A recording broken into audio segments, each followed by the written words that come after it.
حضرت سلطان باہو رحمتullah تعالی علیہ کے ایک خادم ہوئے ہیں، ان کا اصل نام امیر بابا لکھا ہے بعض جگہوں پہ، لیکن ان کو کدن میاں، کڈن میاں، بڈھے میاں کئی ناموں سے یاد کیا جاتا ہے۔ بڑے درویش تھے، صاحب حضوری آدمی تھے۔ اکثر لوگ دم درود کرانے آتے تھے ان کے پاس، بزرگوں کے پاس لوگ آتے ہیں، اللہ کے بندے دعا کرتے ہیں تو اللہ خیر فرما دیتا ہے۔ آج کل کا زمانہ نہیں، اب تو دکانداری ہے نا، ٹوکن چلتے ہیں، تو اللہ تعالیٰ خیر کرے، حالات بڑے عجیب و غریب ہیں۔ تو ان کے پاس لوگ آیا کرتے تھے دم کرانے۔ انہوں نے نا دور ایک برتن رکھا ہوا تھا، تو کوئی آدمی آتا تو تھوڑا سا اس میں نذرانہ ڈالتا، تو کہتا حضرت جی میرا یہ کام ہے، یہ کر دیں۔ وہ خلیفہ تھے حضرت سلطان باہو کے، وہ گردن جھکاتے، تھوڑی دیر کے بعد سر اٹھاتے، کہتے تیرا کام ہو جائے گا۔ صحیح مسلم کی حدیث ہے، نبی پاک نے فرمایا رب اشغاز اکبر لو اقسم علی اللہ لا ابرہ، اللہ کے کچھ بندے ایسے ہیں جو اللہ کو قسم بھی دے تو اللہ ان کی قسم پوری کر دیتا ہے۔ ان کے کپڑے مٹی سے بھرے ہوتے ہیں، پر اللہ کو کہہ دیں تو اللہ کر دیتا ہے۔ حضرت سلطان باہو کے وہ خلیفہ کہتے ہو جائے گا تو ہو جاتا۔ پھر کوئی بندہ آ کے کہتا یہ نذرانہ ڈال دیا ہے تو کام، گردن چکاتے کہتے اپنے پیسے نکال کے لے جا، تیرا کام کوئی نہیں ہونا۔ ایک دفعہ کچھ سید زادیاں آ گئیں، انہوں نے آ کے نا اس زمانے میں 100 روپیہ، سمجھ لیں کہ آج کا 1,00,000 روپیہ بابا جی کے نذرانے والے گلے میں ڈالا اور آ کے کہا کہ بابا ہمارے نا ایک بچے کو سزائے موت ہو گئی اور حلفاً بتاتے ہیں کہ ناجائز پھانسی کا حکم ہوا ہے۔ تو بی بی صاحبہ کہنے لگی میں دوبارہ نہیں آؤں گی، آپ مہربانی کریں سویرے اٹھ جائیں۔ کہنے لگے چل تو میری بیوی ہے، ایک بار مان لیتا ہوں تیری بات، سویرے جگا دینا۔ بی بی راستی کہتی ہے میں پہلے سو کے اٹھا کرتی تھی، وہ رات میں سوئی نہیں، کہتی میں ساری رات رو کے گزار دی، ساری رات، اور بیدار رہ کے گزار دی۔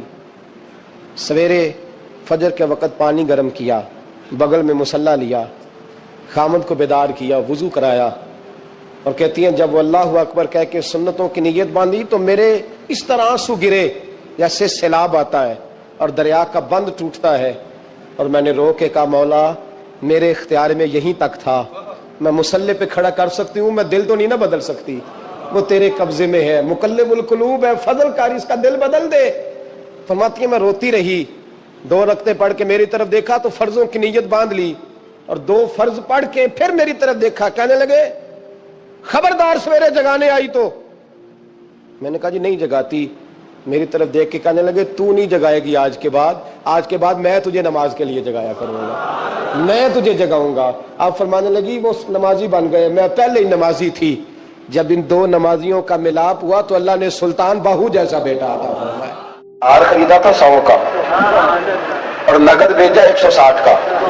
اگر سارا اللہ کے راستے میں خیرات کرو تو پھر اس طرح کی برکت ہوتی ہے۔ حضرت مولا علی شیر خدا فرماتے ہیں وہ میں نے 160 اس سے لیے تو میرے دل میں شوق تھا کہ وہ مل جائے نا جس کے پیسے دینے، تو اترے قرضہ، کہتے میں واپس پلٹا تو وہ بندہ بھی مل گیا۔ میں نے نا اس کو کہا میاں اپنا تو 100 پکڑ، اس نے 100 لیا۔ حضرت علی فرماتے 6 دینار کا سامان خریدا، 54 جیب میں ڈالے، گھر آیا، قربان جاؤں پاک نبی کی پاک بیٹی، عزت والے رسول کی عزت والی بیٹی، نبی کے گھر کی ہے عزت نبی سے سنتے ہیں، وہ علی کے گھر کی ہے عزت علی سے سنتے ہیں، وہ جس نے معزز کیا گھرانے کو، حسین پال کے جس نے دیا زمانے کو۔ حضرت سیدہ کو میں نے جب آ کے وہ رکھا نا تو بی بی صاحبہ نے ہاتھ باندھ دی، تعالی میری جرت نہیں، اور شہزادے کھانا کھاتے ہیں نا، تو میرے نبی نے شریعت کے اصول وضع کیے، میں پوچھ سکتی ہوں کہ یہ 54 دینار کہاں سے آئے؟ تو حضرت علی شیر خدا کی آنکھوں میں آنسو آ گئے، کہنے لگے فاطمہ تو پوچھتی ہے تو میرا دل ٹھنڈا ہوتا ہے، میرا کلیجہ ٹھنڈا ہوتا ہے۔ کہتے میں نے بات سنائی، میں نے کہا جی یوں کر کے اللہ تعالیٰ نے انتظام کیا، تیرے 6 دینار کو فقیر لے گیا تھا۔ میں انکار نہیں کرتا، بیوی شوہر کے حق میں بھی دعا مانگتی ہے، پر میرا تجربہ یہ ہے کہ جس طرح بھائی کے لیے مانگتی ہے نا اور جس طرح بیٹے کے لیے مانگتی ہے اس طرح ذرا شوہر کے لیے نہیں مانگتی ہے، مانگتی ہے، کیونکہ معاملہ اس طرح کا ہے نا جی، رشتہ اس طرح کا ہے، یہ تعلق اس طرح کا ہے۔ آپ 1,00,000 روپیہ دے دینا بیگم صاحبہ کو عید پہ شاپنگ کے لیے تو وہ کہتی ہیں آپ انوکھے نہیں دیتے، سارا زمانہ ہی دیتا ہے، لیکن بہن کو 600 کا جوڑا دے آؤ نا جا کے تو سارے محلے کو بتاتی ہے بھائی بڑا اچھا ہے، ہر عید پہ آتا ہے۔ اب رشتہ ہی ایسا ہے، ہماری بہنیں بھی ایسے ہی کرتی ہیں، تو یہ کیا کیا جائے، تعلق ہے نا جی۔ یہ بیٹیاں نا ماں باپ کے گھر کی خیری مانگتی رہتی ہیں، خوشخبریاں بھی پہلے وہاں، دکھ بھی پہلے وہاں۔ حضرت سیدہ فاطمہ الزہرا رضی اللہ تعالیٰ عنہ نے بات سنی تو کہنے لگے علی حضور کو نہیں بتاتے جا کے، یہ اللہ نے جو اہتمام کیا یہ مزیدار بات، یہ حضور کو نہیں بتاتے؟ تو حضرت علی کہنے لگے یہ بھی مجھے پتا تھا تو کہے گی مصطفیٰ کے پاس جاؤ۔ مجھے تجربہ تھا. تو سیدہ فاطمہ الزہرا نے بھیجا, مولا علی پہنچے. علامہ صفوری نے صاحب نزہہ نے لکھا ہے, کہتے ہیں مولا علی داخل ہوئے مسجد نبوی میں, قدم رکھا تو شیر خدا کہتے ہیں مجھے بتانا نہیں پڑا, حضور مجھے دیکھ کے مسکرائے اور فرمایا علی دیکھا میری بیٹی کے 6 دیناروں کی برکت, دیکھی میری بیٹی کے 6 دیناروں کی برکت.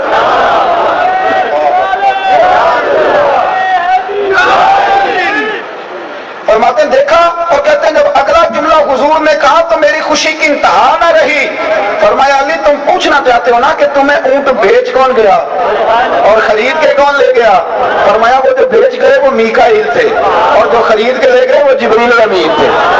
تو رب کریم نے بندوبست فرمایا. دوستو, اگر میاں بیوی کا یوں پیار ہو کہ وہ اپنے خاوند کا غربت میں ہاتھ بٹانا چاہے, وہ جگہ جگہ شکوے نہ کرے, بلکہ وہ کہے کہ میں تیرے ساتھ ہوں دکھ سکھ میں, پھر گھر بنتا, پھر اس میں سکون آتا, پھر اس میں طمانینت آتی, پھر اس میں حسن آتا, پھر اس میں وفا کا رشتہ. اور یہ وفا کا رشتہ دیکھیں نا, بات یاد آ گئی, نبی کریم علیہ السلام کی پیاری زوجہ سیدہ عائشہ صدیقہ فرماتی ہیں کہ نبی پاک نا اکثر گھر میں حضرت خدیجہ الکبریٰ کا ذکر کرتے ہیں, اپنی پہلی اہلیہ کا. میری باتوں کی سمجھ آ رہی ہے آپ حضرات؟ اکثر کہتی ہیں میرے دل میں رشک آتا تھا, حسد اور ہوتا ہے, رشک آتا تھا کہ کیا بات ہے خدیجہ کی کہ وصال کر گئی ہیں, لیکن حضور ذکر کہتے ہیں کہ نا حضور گوشت لائے گھر میں. مجھے کہا عائشہ کھانا پکاؤ. کہتی ہیں میں گوشت صاف کرنے لگی تو محبوب فرمانے لگے شوربہ ذرا زیادہ کرنا. میں نے کہا یا رسول اللہ کچھ مہمان آنے ہیں؟ فرمایا نہیں, مجھے پتہ چلا ہے مدینے میں نا خدیجہ کی کچھ سہیلیاں آئی ہیں, تھوڑا سالن ادھر بھی بھیجنا ہے. تو حضرت عائشہ صدیقہ کہتی ہیں بڑے ڈر کے, بڑے سوچ کے, مسجع مکفہ, مختصر فکرے, جھجک کے, اے پائے نظر ہوش میں آ یہ کوہ نبی ہے. کہتی بڑے دھیمے لہجے میں آنکھیں چکا کے گوشت پہ لگا کے نا میں نے ایک ہلکا سا جملہ, میں نے کہا یا رسول اللہ صلی اللہ علیہ وسلم آپ کو اللہ نے جوان اور خوبصورت بیویاں دی ہیں, خدیجہ تو 15 سال بڑی تھی, اور آپ ہر وقت خدیجہ کا ذکر کرتے رہتے ہیں. فرماتی میں نے جملہ کہا اور میں نظر نہیں اٹھاتی تھی, پتہ نہیں حضور کیا فرمائیں گے, لیکن جب میں نے دیکھا حضور کا چہرہ انور پر جلال, تھوڑی دیر پہلے جلال تھا, چند لمحوں کے بعد حضور کی آنکھوں سے آنسو ٹپکنے لگے, اور فرمایا عائشہ تم ہو, سودا ہو, حفصہ ہو, میمونہ ہو, تم سکھوں کے وقت آئی ہو, خدیجہ تو میرے دکھوں کی ساتھی, وہ تو میری تکلیفوں کی ساتھی. فرمایا لوگ مجھے پتھر مارتے تھے, میری راہوں میں کانٹے بچھاتے تھے, میں ستایا ہوا گھر لوٹتا تھا, اس وفادار عورت کے ایک ہاتھ میں دودھ کا پیالہ ہوتا تھا, ایک میں کھجوریں ہوتی تھی, دودھ پلا کے کھجوریں کھلا کے کہتی تھی محبوبہ غم نہ کرنا, اللہ بڑی شانیں عطا فرمائے گا, بڑی فتوحات دے گا. بھائی گھر کے اندر جب تک میاں بیوی, یہ فکر حسین بیان کر رہا ہوں, یاد رکھنا ہم اپنے ہاتھوں سے بچوں کی شادی کرتے ہیں, پھر اپنے ہاتھوں سے انہیں تباہ بھی کرتے ہیں, بسنے نہیں دیتے. بچے کے ماں باپ کی ذمہ داری ہے کہ بیٹے کے سامنے اپنی بہو کی تعریفیں کرے, اور لڑکی کے ماں باپ کی ذمہ داری ہے کہ لڑکے کی تعریفیں کریں. آپ ایک غلط بات کہہ کے نا, ایک غلط جملہ کہہ کے تیرا خامد اس طرح کا ہے, آپ تو سائڈ پہ ہو جاتے, انہوں نے 24 گھنٹے اکٹھا رہنا, ان کی زندگی میں آگ لگ